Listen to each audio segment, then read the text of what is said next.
Hello बच्चों, आइए देखते हैं एक प्रश्न। निम्नलिखित में से कौन सी एपी है? यदि वे एपी बनाते हैं तो सर्वांतर डी ज्ञात कीजिए तथा अगले तीन पद लिखिए। -10, -6, -2, 2, डैश डैश डैश। तो अब हम क्या करेंगे, यहाँ पे मुख्य अवधारणा लिखेंगे। तो देखिए मुख्य अवधारणा क्या होगा इस प्रश्न के लिए। मुख्य अवधारणा तो ये हो जाएगा इस प्रश्न के लिए। हमें पता है कि समांतर श्रेणी एपी का nवां पद क्या होता है। nवां पद ये होता है आपका ए एन बराबर ए प्लस कोष्टक में n माइनस 1 गुणे डी, जहां ए क्या होता है, ये प्रथम पद होता है। ए आपका प्रथम पद होता है और डी क्या होता है, ये सार्वंतर होता है। और n क्या होता है, ये पदों की संख्या होता है, पदों की संख्या। तो अब हम क्या करेंगे, दिए गए प्रश्न को हल कर लेंगे। तो यहाँ पे जो हमारे पास एक श्रेणी दे दिया गया है वो दिया गया -10, -6, -2, ये क्या आपका 2, डैश डैश डैश। अब ये बताना है कि क्या ये समांतर श्रेणी में है। तो इसके लिए हम क्या करते हैं, सर्वांतर निकालते हैं। सर्वांतर क्या होता है आपका, डी होता है। अगर सर्वांतर प्रत्येक अवस्था में समान आता है तो हम कहेंगे कि ये समांतर श्रेणी में है।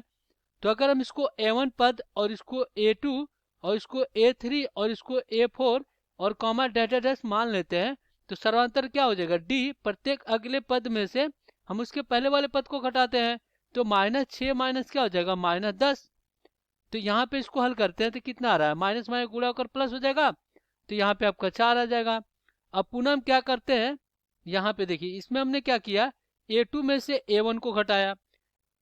अब हम क्या करेंगे, A3 में से क्या करेंगे, A2 को घटाएंगे। तो A3 आपका क्या है, देखिए A3 अगर देखा जाए तो इसमें -2 है और फिर क्या हो जाएगा, -6 माइनस माइनस प्लस, यहाँ पे क्या आ गया, 4 आ गया। और यहाँ पे अगर A4 में से A3 को घटाते हैं तो क्या हो जाएगा, A4 कितना है, 2 और माइनस क्या हो जाएगा, -2। तो ये भी कितना आ गया, 4 आ गया। यानी प्रत्येक अवस्था में जो सर्वांतर है ये डी वो क्या हो रहा है, समान हो रहा है। तो हम कहेंगे कि दिया गया श्रेणी किसमें है, समांतर श्रेणी में है। तो यहाँ पे यहाँ पे हम कहेंगे अतः -10, -6, -2, 2, डैश डैश डैश किस में है, एपी में है, एपी में है। अब यहाँ पे हम क्या करेंगे, सर्वांतर निकाल लेंगे। तो सर्वांतर डी क्या हो जाएगा आपका, 4 हो जाएगा।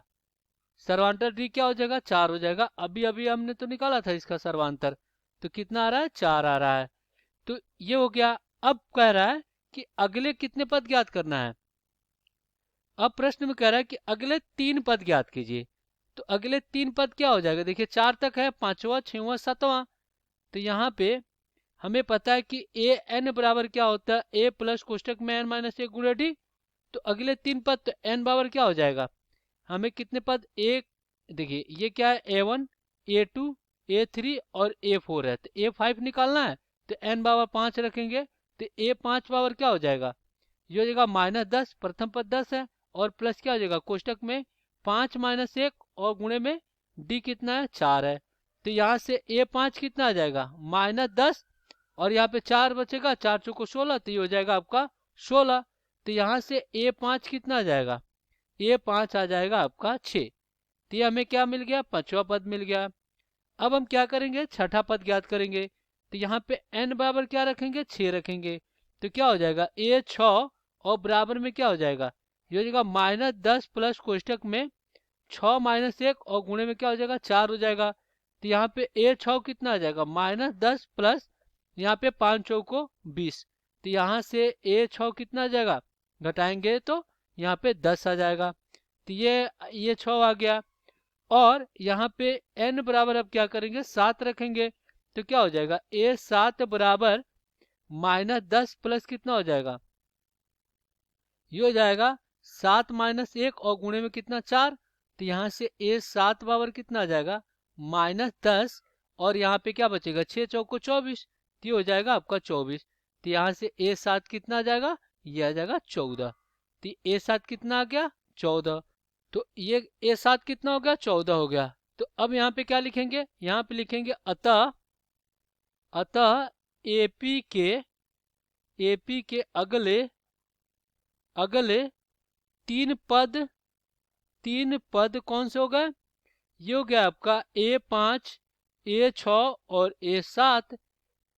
6 आया था और ये आपका 10 और ये कितना आया था? 14। तो ये क्या हो जाएंगे? आपका उत्तर हो जाएगा।